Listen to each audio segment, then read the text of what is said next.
నమస్తే. Welcome to పూరా local. నేను మీ సంపత్ కుమార్.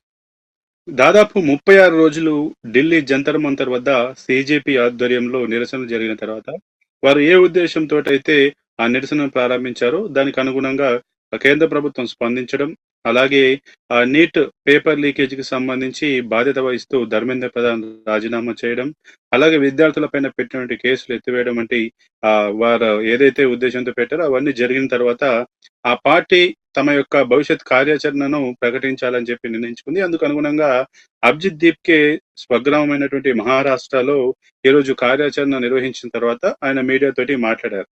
అయితే ఈ భవిష్యత్తులో తాము ఎటువంటి పొలిటికల్ ఎంట్రీ చేయకపోయినా గూడా దేశంలో ఉన్నటువంటి నిరుద్యోగుల సమస్య పైన ప్రధానంగా పోరాడుతామని, అందుకు అనుగుణంగా క్యా బోల్తీ పబ్లిక్ అనే పేరుతోటి సెప్టెంబర్‌లో దేశవ్యాప్తంగా ఒక కార్యక్రమాన్ని ఏర్పాటు చేస్తామని అభిజిత్ దీప్‌కర్ అయితే మీడియా ముఖంగా చెప్పారు. దాంతో పాటు ఆయన ప్రస్తుతం దేశంలో నిరుద్యోగ సమస్య తీవ్రంగా ఉందని, అలాగే విద్య బా డాక్టర్ బాబాసాహెబ్ అంబేద్కర్ రచించినటువంటి రాజ్యాంగం ప్రకారం విద్య అనేది ప్రతి ఒక్కరి ప్రాథమిక హక్కు అని, ఆ ప్రాథమిక హక్కు ఇప్పుడు అందరికీ అందని ద్రాక్షలా మారుతుందని చెప్పి ఆయనైతే చెప్పారు.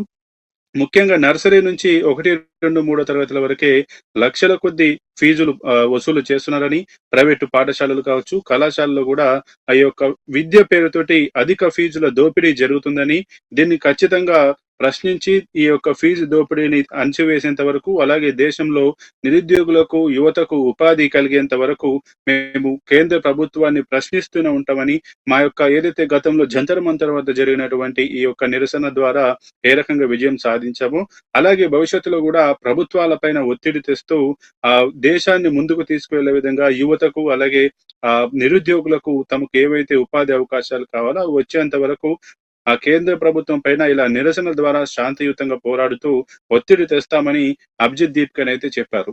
ఇక సీజేపీ ఏదైతే ఈ యొక్క పార్టీ ఉందో, ఈ సీజేపీ పార్టీ పైన గతంలో పలువురు అనేక రకాల సందేహాలు వ్యక్తం చేసినప్పటికీ ఇది ఒక పొలిటికల్ పార్టీగా రూపాంతరం చెందుతుంది.